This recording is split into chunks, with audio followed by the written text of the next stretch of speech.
मंगलम भगवान वीरो मंगलम गौतमो गणी मंगलम कुंद कुंदार्यो जैन धर्मोस्तु मंगलम सर्वमंगल मांगल्यम सर्वकल्याणकारकम प्रधानम सर्वधर्माणां जैनं जयतु शासनम्।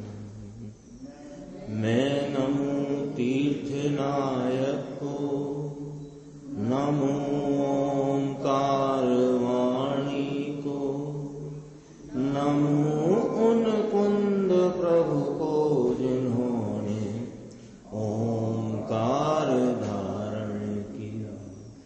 अहो उपकार जिनवर का, कुंद का दिव्य वाणी का, जिन कुंद ध्वनि दाता उन कहान स्वामी का। रमियूण जिणम वीरम अनंत वर्णान दंसन सहावम गोक्षामिनियम सारम केवली शुद्ध केवली प्रणिदम। नियम सार जी परमागम इसके परम आलोचना अधिकार में गाथा 110 उसकी अपनी स्वाध्याय चलती है। अभी जो पूज्य गुरुदेव श्री की सीढ़ी में चल रहा था ना विषय 199 नंबर की गाथा है। भेद ज्ञान की बात और निर्जरा अधिकार में प्रत्येक गाथा में कहते हैं कि मैं तो एक ज्ञायक भाव हूं। तो टीकाकार कहते हैं, चौथा पद है ना, जाणगो भावो, मैं तो एक ज्ञायक भाव हूं।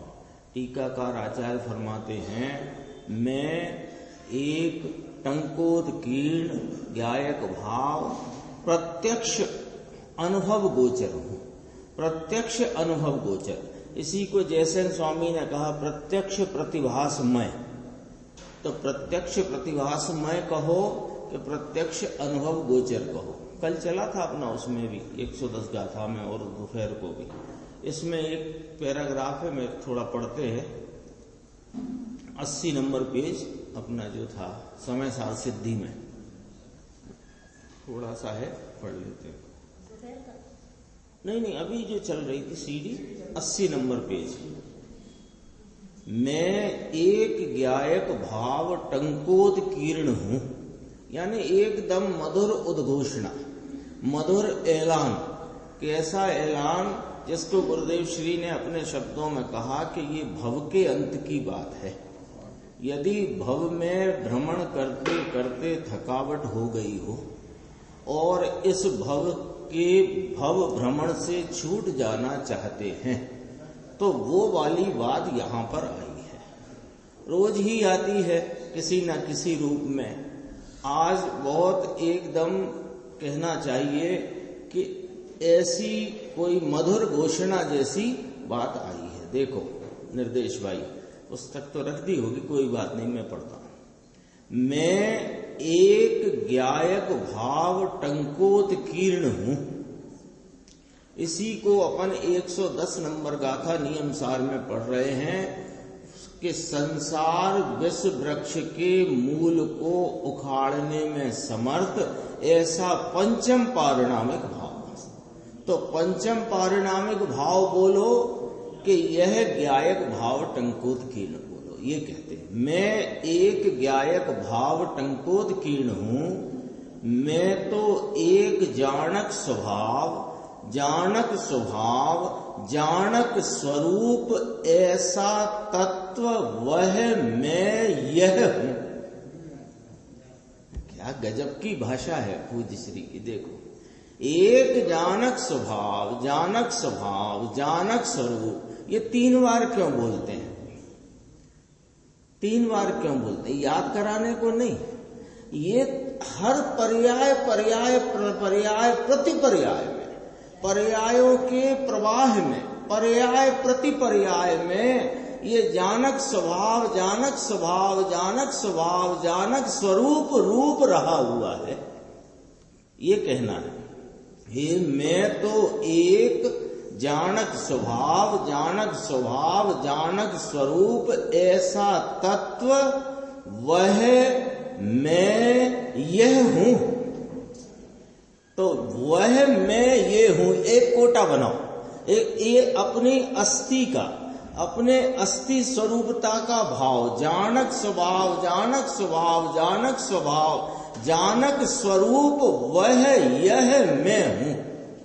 अब कहते हैं ये राग तो मैं नहीं, किंतु पर्याय जितना भी मैं नहीं। राग जो है पर्याय कौन सी, ज्ञान की पर्याय लेना। राग तो मैं नहीं, पर्याय जितना भी मैं नहीं, राग है इसको जानते हैं।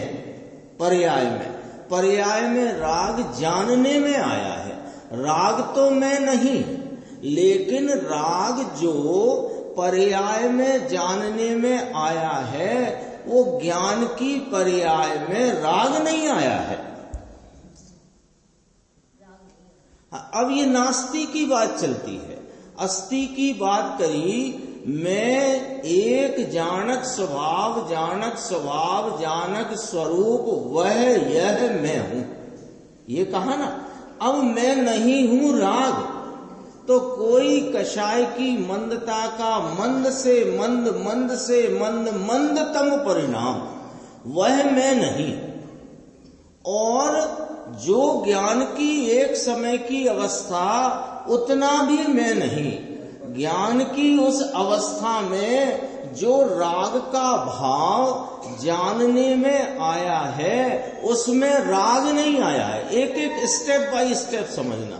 राग में नहीं, ज्ञान की पर्याय जितना भी में नहीं, ज्ञान की वह पर्याय जिसमें राग जानने में आया है वो राग ज्ञान में आया नहीं।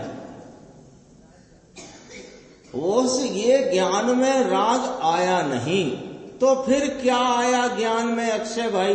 तो कहते हैं राग संबंधी का ज्ञान हुआ। ज्ञान में ज्ञान ही होता है।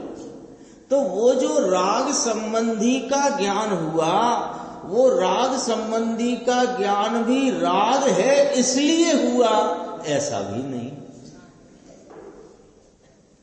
राग संबंधी का ज्ञान हुआ। ये यहाँ दर्पण में वो वृक्ष झलका है, तो दर्पण में ये जो दर्पण है तो कहते हैं कि वो वृक्ष नहीं, इधर से ही मिलाना। दर्पण है वो वृक्ष नहीं है। तो दर्पण में की अवस्था में जो वृक्ष की झलकन है तो वृक्ष तो आया नहीं है, वृक्ष तो उसमें आया नहीं है। वृक्ष नहीं आया, लेकिन वृक्ष के समान झलकन है ना। तो वो दर्पण की अवस्था में क्या परिणमा है कि दर्पण की अवस्था में दर्पण की अवस्था परिणमी है, लेकिन वहां वृक्ष है इसलिए यहां ऐसी परिणमी है, ऐसा भी नहीं। ये ज्ञान स्वरूप कहा ना, ये ज्ञायक परमात्मा कहा ना, ये ज्ञायक भगवान जो है, इसके ज्ञान का सिस्टम क्या है? कैसे ये जान रहा है? ये जान रहा है, जान लेता है, तो कैसे जान लेता है? इसके जानने का कार्यक्रम कैसे चल रहा है? वो कहते हैं देखो, राग संबंधी का ज्ञान राग है इसलिए नहीं हुआ। ज्ञान की पर्याय में स्वयं से राग का और स्वयं का, स्वयं से स्वयं की सत्ता द्वारा ज्ञान हुआ है। लो, ज्ञान की सत्ता में परिणमित ज्ञान की स्वपर प्रकाशक सामर्थ्य के स्वतः होते हुए परिणमन में वह राग संबंधी का ज्ञान और अपना ज्ञान अपनी सत्ता में अपने से हुआ है। कितनी गजब बात है। वह ज्ञान एक समय की पर्याय है, इतना भी मैं नहीं। ये ज्ञान का जो परिणमन हुआ, देखो राग तो मैं नहीं, लेकिन राग संबंधी का जो ज्ञान है वह ज्ञान मेरी सत्ता में मेरे स्वभाव के परिणमन से मुझ में हुआ है। राग है इसलिए हुआ है ऐसा नहीं।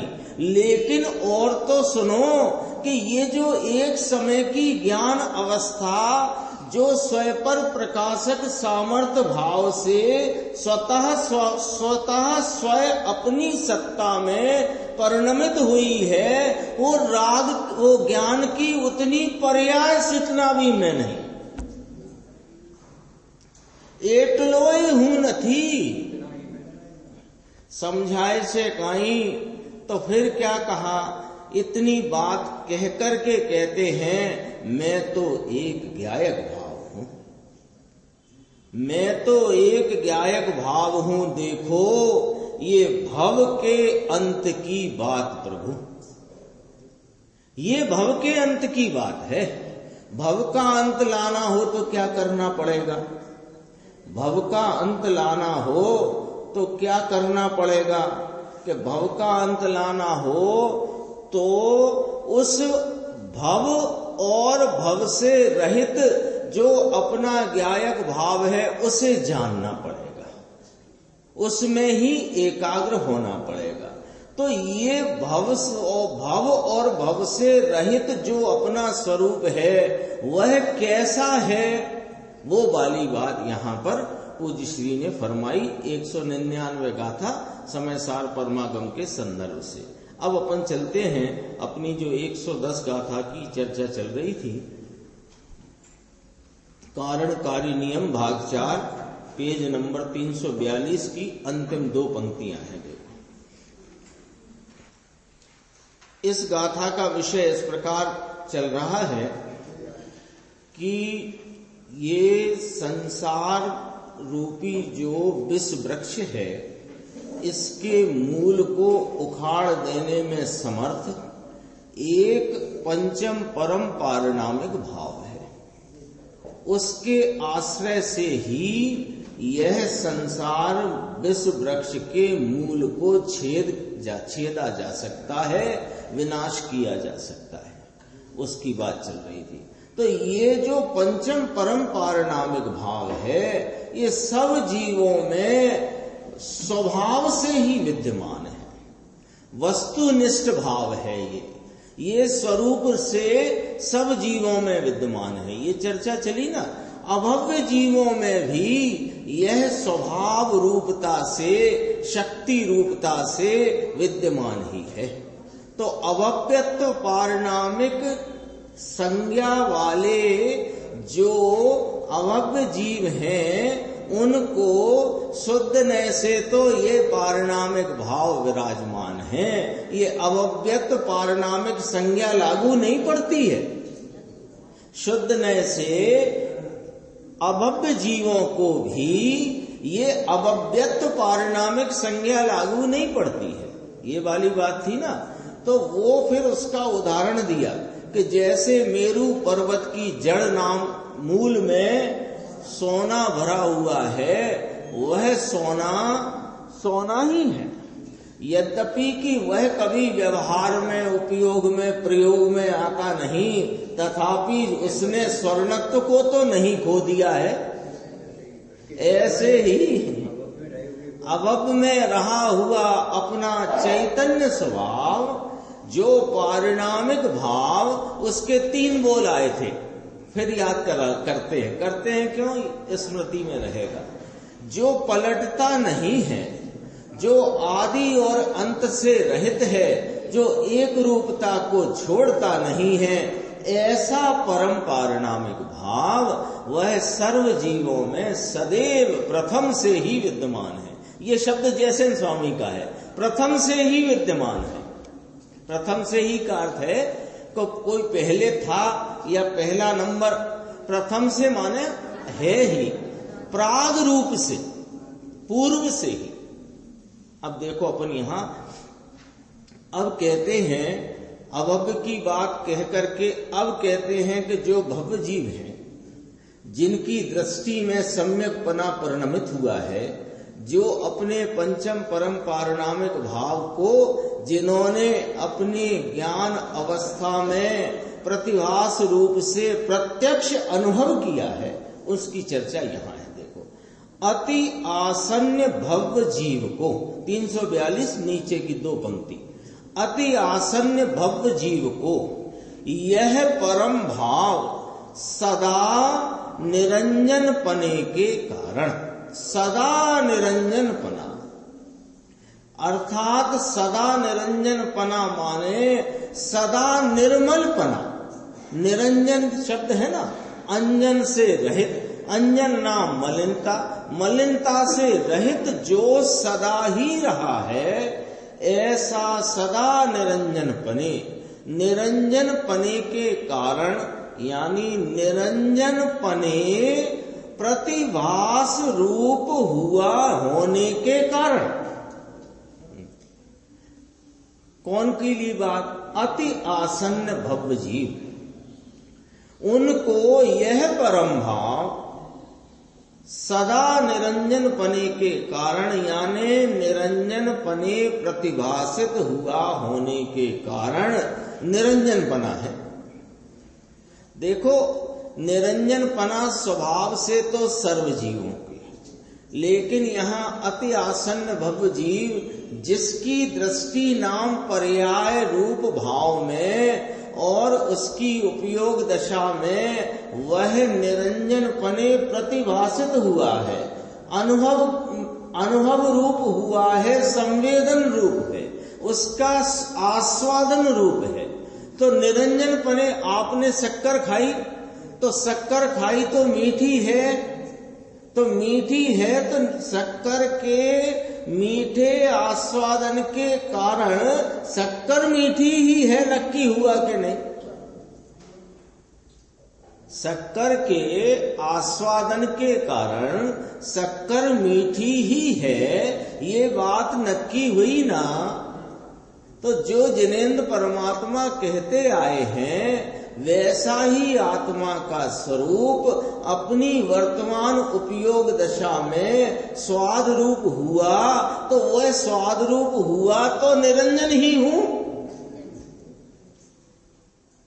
तो वो तो सर्वज्ञ भी कह रहे थे तब, कि वे कह रहे थे तब, उनके द्वारा ज्ञान से मैंने धारणा में जाना था, लेकिन अब धारणा में जाने हुए अपने निरंजन पने को अपनी पर्याय उपयोग दशा में आस्वाद रूप करके मैं अनुभव रूप निरंजन हूं, अनुभव रूप निरंजन हूं। देखो, गुरुदेव श्री फरमाते हैं,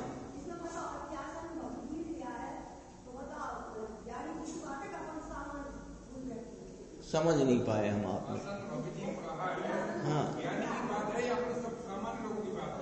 आसन्न भव्य जीव में सब भव्य हैं, लेकिन जिसको यह प्रतिभासित हुआ है उसकी बात। हाँ, जिसको नहीं हुआ है वो अभव्य है, ये थोड़ी कह रहे हैं। वो प्रश्न में आप क्या पूछ रहे हो, उस हिसाब से मैं जवाब बताते हैं कि ये तो इसमें ये कहा ना, अपन ने सुना क्या कहा कि जिसको निरंजन पना प्रतिभास्या है, यानी आस्वाद रूप हुआ है, तो ज्ञानी की ही बात है। लेकिन भव्य कहते हैं तो भव्य कहते हैं तो जो अभी जिन्हें प्रतिभास में या आस्वाद में नहीं आया वे भी भव्य हैं, वे भव्य ना होए ऐसी बात नहीं है। लेकिन यहां क्या लिया, देखो 343 पेज प्रथम पंक्ति, लेकिन है ऐसा भासित हुए बिना है, ये कहां से आया? शक्कर मीठी होती है, शक्कर मीठी होती है, शक्कर मीठी होती है। ग्रंथों में पढ़ा, ज्ञानियों ने, बौद्ध मास्टरों ने और वैज्ञानिकों ने समझाया शक्कर मीठी होती है, लेकिन मीठी किसको? कि जिसने चखी उसको। ये वाली बात गजब टीका करते हैं पद्म प्रभ मलधारी देव। ये पद्म प्रभ मलधारी देव हैं, मुनि हैं, आचार्य नहीं हैं। मुनि कैसे के तीर्थंकर होने वाले हैं। तीर्थंकर ऐसा उनको ही मन में आया है, ऐसी ध्वनि लगती है उनके कलश और टीका में, ऐसी ध्वनि प्रस्फुटित होती है कि ये तो भावी तीर्थादिनाथ हैं। ऐसा तीर्थंकर होने वाले हैं, तीर्थंकर होकर मोक्ष जाएंगे। ये एक बार बताया था कि सर्वज्ञ की बात आई, वहां सर्वज्ञपना न लिखा, तीर्थंकरपना लिखा। जब सर्वज्ञ की साक्षी देना थी तो तीर्थंकर की साक्षी देकर कहा बात को। वो कलश का भी गुरुदेव ने हवाला लिया है। ये यहां बताया था हिम्मत भाई, जहां सर्वज्ञ की व्याख्या आई वहां सर्वज्ञपना न रखकर तीर्थंकर का नाम रखा। तीर्थंकर कहते हैं ऐसा। तीर्थंकर ऐसे सर्वभाव वाले हैं, इनकी ध्वनि में ही, मगज में ही ऐसा आता था कि ये तीर्थंकर होने वाले हैं। 212 कलश, 259 पाना। उसको थोड़ा गुरुदेव पढ़ते हैं, अपन भी देखते। देखो नीचे, जो शुद्ध दृष्टिवंत सम्यक दृष्टि जीव ऐसा समझते हैं कि परम मुनि को तप में, नियम में, संयम में और सत चारित्र में सदा आत्मा ऊर्ध्व रहता है। ये है ज्ञानी की कहानी, भव्यत्व की निशानी।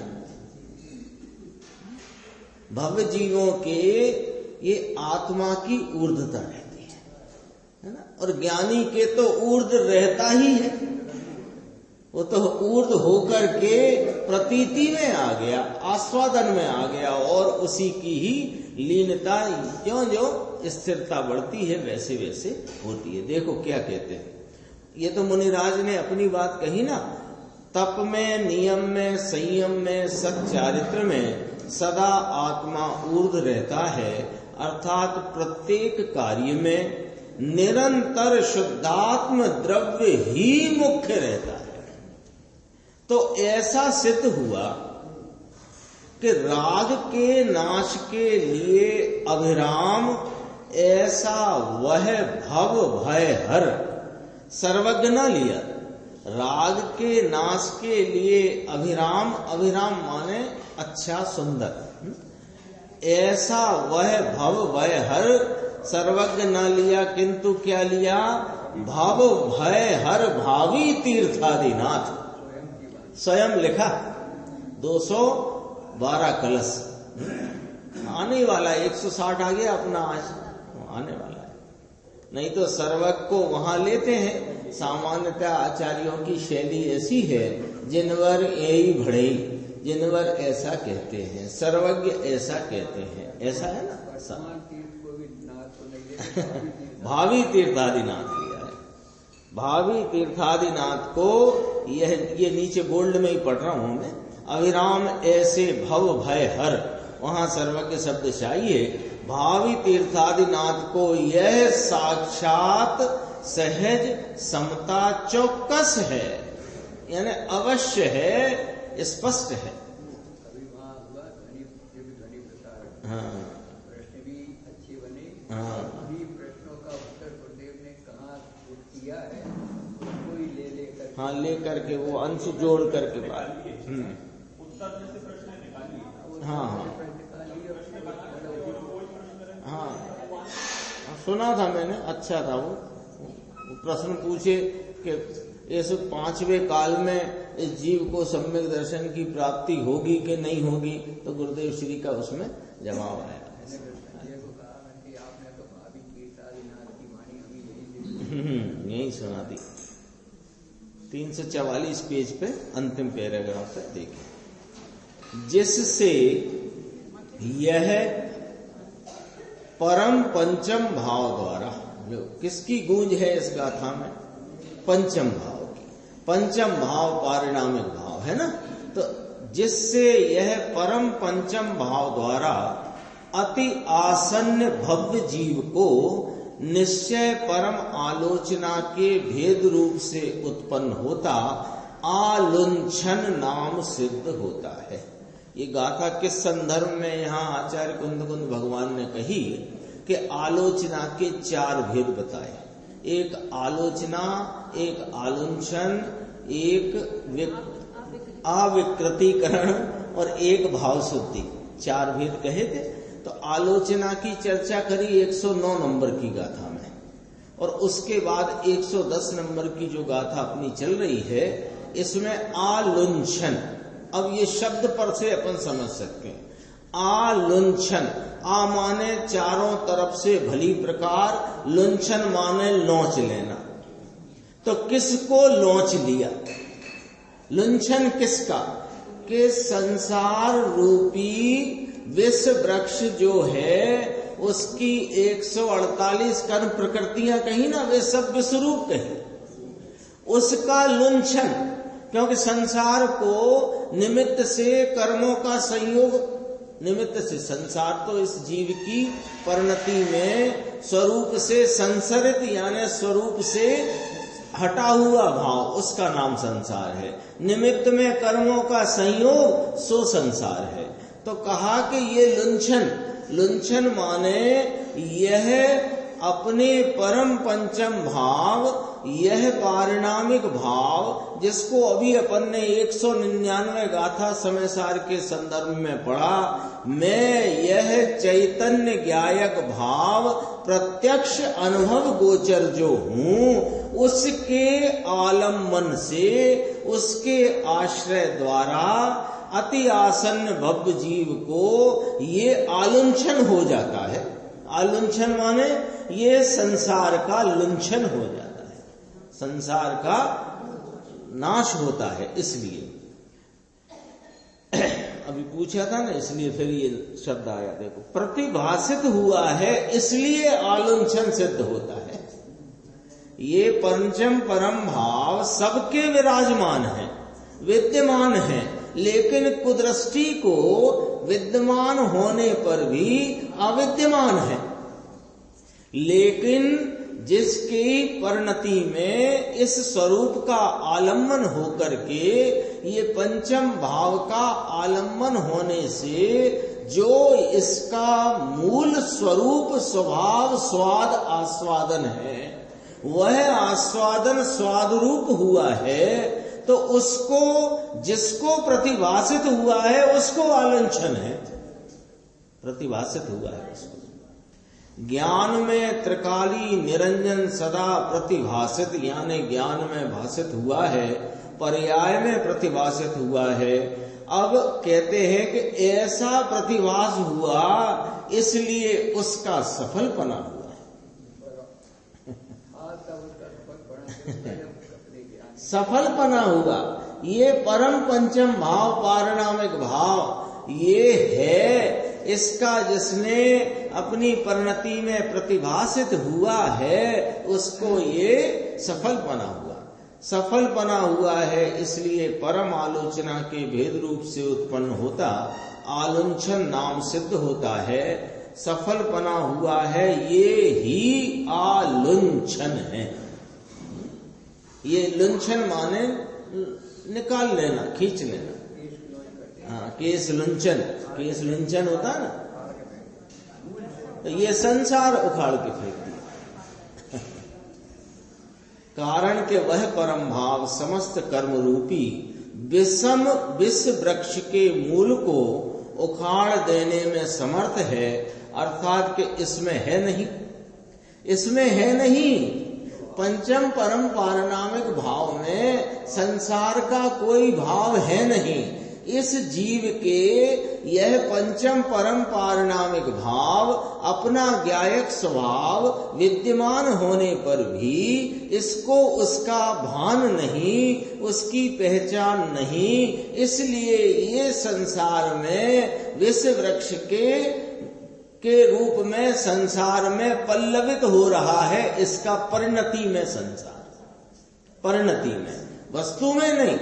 तो इस वस्तु का आलम्बन लेते वह परिणति में से संसार को लुंछन कर दिया, नोच दिया, ऐसा कहते हैं। एटले के इसमें है ही नहीं, सफल हुआ है, इसमें है नहीं अर्थात उखेड़ डाला है, ऐसा व्यवहार से कहने में, स्वभाव में तो है ही नहीं। जो चीज थी नहीं वो अब नहीं,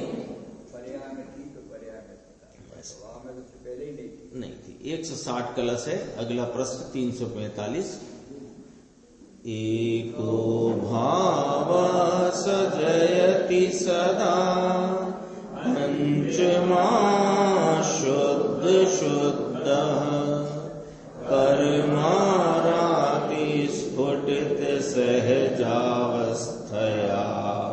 संसिततोया मूलम मुक्तिर्निखिल यमनाम् आत्मनिष्ठा पराणाम् एकाकारा स्वरस विसरा पूर्ण पुण्यः पुराण। इस कलश में भी मुनिराज टीकाकार मुनिराज पंत ब्रह्मधारी देव उस पंचम भाव के ही गीत गाते हैं। वह पंचम भाव, वह पारिणामिक भाव जो सर्व जीवों के सदा विद्यमान है, लेकिन कुदृष्टियों के विद्यमान होने पर भी अविद्यमान है। लेकिन जो अति आसन्न भव्य जीव हैं, पुरानी गाथा इसलिए इसमें जोड़ते हैं ख्याल में आए, जो अति आसन्न भव्य जीव हैं उन जीवों ने इस पंचम परम पारिणामिक भाव स्वरूप अपने चैतन्य ज्ञायक परमात्मा को अपनी उपयोग दशा में आस्वाद रूप किया है, तो उनके वह पंचम भाव सदा जयवंत वर्तता है। ये यहाँ कहते हैं। देखो पहली लाइन कौमा तक की अर्धविराम जहां है वहां तक, जो कर्म के दूर पने के कारण प्रगट सहज अवस्था पूर्वक रहा हुआ है। जो माने कौन? पंचम भाव। पंचम भाव, पंचम भाव तो अब सब स्पष्ट ही हो गया, 4-5 दिन हो गए पंचम भाव की चर्चा। तो जो पंचम भाव कर्म के दूर पने के कारण, कर्म के दूर पने के कारण, कर्म में सब ले लो, सब ले लो कर्म में, रागादि भाव भी, ज्ञानावरणादि कर्म भी, नौ कर्म भी, सबसे दूर है ये, सबसे दूर। अरे ये तो निर्मल पर्याय से भी दूर है। लेकिन यहां अभी जितनी कही बात, कर्म के दूर पने के कारण, यानी कर्म से भिन्न पने के कारण प्रगट नाम प्रत्यक्ष, प्रगट नाम प्रत्यक्ष अभी नहीं, अभी चला था ना 199 गाथा समय सार में भी प्रत्यक्ष अनुभव गोचर, प्रत्यक्ष प्रतिभास में कहते हैं ना पंचम परम पारिणामिक भाव, सकल निरावरण अखंड एक प्रत्यक्ष प्रतिभास में अवनेश्वर परम भाव लक्षण। तो वो प्रगट नाम प्रत्यक्ष प्रतिभास में है ना। फिर क्या कहा? सहज अवस्था पूर्वक रहा हुआ है। अवस्था नाम पर्याय नहीं, सहज माने स्वभाव रूपता से, अवस्था पूर्वक माने अवस्थित, अवस्थित है। यह प्रत्येक जीव के पंचम परम पंचम भाव, यह सहज अवस्था, स्वाभाविक स्वभाव रूप भाव से अवस्थित है। अवस्था पूर्वक रहा है का मतलब अवस्थित है। जो कर्म के दूर पने के कारण प्रगट नाम प्रत्यक्ष स्वाभाविक रूपता से अवस्थित है। दूसरी बात, जो आत्मनिष्ठा परायण आत्म स्थिति ब्रैकेट में है समस्त मुनियों को मुक्ति का मूल है। ये सबको, कौन को? कि जो आत्मनिष्ठा परायण है। परायण का मतलब होता है उसमें प्रयत्नशील, और आत्मनिष्ठा माने जो अपने स्वरूप रूप आत्म वस्तु में निष्ठा पूर्वक प्रयत्नशील हैं, उसमें जिनकी परिणति लगी हुई है, ऐसे वे समस्त मुनियों को मुक्ति का मूल है।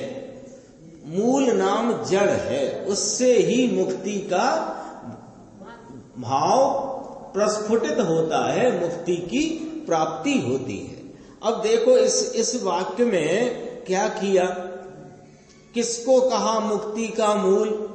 पंचम परम भाव पारिणामिक को, पारिणामिक भाव को मुक्ति का मूल कहा ना। तो सोचो, व्यवहार मोक्ष मार्ग तो कितना इसमें रखा ही नहीं, उसकी तो एंट्री भी नहीं। अरे स्वरूप के आलम्बन से वर्तने वाला जो निर्मल निर्विकारी शुद्धात्म भावना रूप सम्यक दर्शन ज्ञान चारित्र वाला जो निश्चय मोक्ष मार्ग है, उसको भी यहां न लिया मुक्ति के मूल में। किसको कहा मुक्ति का मूल? निर्देश भाई, किसको कहा? मुक्ति का मूल यह पंचम परम पारिणामिक भाव, वो औपसमिक, छायोपसमिक और छायक भाव रूप शुद्ध भावना रूप परिणति जो मोक्ष मार्ग कही गई है, जो मोक्ष मार्ग की परिणति है, जिस रूपता से मोक्ष मार्ग चल रहा है, उसे भी यहाँ मुक्ति का मूल नहीं कहा, क्योंकि वह तो नष्ट हो जाती है। बोलो, मोक्ष मार्ग नष्ट हो जाता है कि बना रहता है? पूर्णता होने पे नष्ट होगा, और उसके नष्ट हुए बिना पूर्णता नहीं होती। इसलिए व्यवहार है, उसे मुक्ति का मूल न कहा। मुक्ति का मूल कहा पंचम परम पारिणामिक भाव। फिर कहा तीसरी बात, जो एकाकार है। आ गया वो जो अपने तीन बोल, जो पलटता नहीं है, जो आदि अंत रहित है, जो एक रूपता को छोड़ता नहीं है, एकाकार है। अनेकाकारता इसका स्वरूप ही नहीं। पर्याय भावों में अनेकाकारता होती है। औदैक भाव आदि वे तो विकृत भाव हैं, वे तो जीव के स्वभाव से विरुद्ध भाव हैं, उनकी तो बात छोड़ो। स्वरूप के आलम्बन में उत्पन्न होने वाले जो निर्मल परिणाम और निर्मल के निर्मल तर ऐसे शुद्धि की वृद्धि वाले निर्जरा रूपी परिणाम परिणति, वह भी अनेकाकार है, वह एकाकार नहीं। इसलिए ये ध्येय रूप एकाकार पंचम परम पारिणामिक भाव, जो एकाकार है अर्थात सदा एक रूप है। अगला कहते हैं, जो निज रस के फैलाव से भरपूर होने के कारण पवित्र है। निज रस के फैलाव क्या है? निज रस ज्ञान आनंद, ज्ञान आनंद, ज्ञान आनंद का रस ही पसरा हुआ है, जिसमें सदैव सदैव, ऐसा नहीं कि कम है ज्यादा होता है, एकाकार कह दिया ना पहले। जो निज रस के फैलाव से भरपूर होने के कारण पवित्र है। निज रस निज रस निज रस निज रस निज रस उसका ही पसारा है। तो जब निज रस का ही पसारा है तो पवित्रता कैसे कहते हो आप? अरे जिस वस्तु में उस वस्तु का ही भाव पसरा हो, अन्य कोई भाव का अंश भी नहीं हो, उसी को तो पवित्र कहते हैं। शुद्ध देसी घी, पवित्र घी, तो वो घी पवित्र कब कहलाया? कि उसमें घी पसरा है, अन्य कोई मिलावट का अंश भी नहीं, इसलिए वह पवित्र है। तो घी को शुद्ध देसी घी कहते हैं ना, शुद्ध घी, देसी तो अभी कहने लग गए, शुद्ध घी। तो वो घी की शुद्धता कैसे है? कि वो घी में वह जो घृतत्व है, जो चिकनाई है, वही पसरी पड़ी है, अन्य कुछ भी नहीं। अन्य कुछ नहीं होना ही पवित्रता की निशानी है। शुद्ध कहते हैं ना, एक जो एक है सो शुद्ध है, जो अनेक है वह अशुद्ध है। मेचकपना देखो, निज रस के फैलाव से भरपूर होने के कारण पवित्र है। और अगला बोल, जो पुराण नाम सनातन है, जो आदि अंत बिना का है, जो अनादि अनंत है, जिसकी नहीं आदि नहीं अंत। ओ अब ये जयसेन स्वामी का शब्द याद करो, अविनश्वर। वो जो आया ना, सकल निरावरण अखंड एक प्रत्यक्ष प्रतिभास में अविनश्वर परम भाव लक्षण निज परमात्म द्रव्य वह मैं हूं, 320 का। वो सबकी सब बात यहां पर पद्म ब्रह्मलधारी मुनिराज ने यहां पर 160 कलश में प्रस्तुत करी कि जो पुराण नाम सनातन है वह शुद्ध शुद्ध, अब दो शुद्ध कही, शुद्ध एक पंचम भाव सदा जयवंत है, सदा जयवंत है। शुद्ध एक, शुद्ध एक माने द्रव्य शुद्ध गुणे शुद्ध, पर्याय तो है ही नहीं है। अभी बोलते हैं, वो बात भी बताते हैं। ये स्वयं पर्याय रूप नहीं है ना जी। हाँ, तो इसमें पर्याय शामिल नहीं है क्या? नहीं, आत्मनिष्ठा परायण है मुनि, उनको है मुक्ति का मूल पंचम भाव। मुनि का विशेषण, हाँ, मुनि का विशेषण। मुनि कौन है? कि मुनि वे हैं जो आत्मनिष्ठा परायण है, जो अपने आत्मा में निष्ठा रूप से प्रयत्नशील है। परायण माने प्रयत्नशील, हाँ, संलग्न है, प्रयत्नशील है, लगे हुए हैं। तो मुनि, ये मुनि की व्याख्या है, मुनि का विशेषण। या मुनि की व्याख्या आत्मनिष्ठा परायण वे मुनि है। और मुनियों को मुक्ति का मूल कौन है? कि वह पंचम भाव।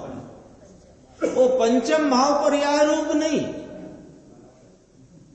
वो तो चार भावों से रहित एक रूपता वाला एकाकार द्रव्य स्वरूप भाव है।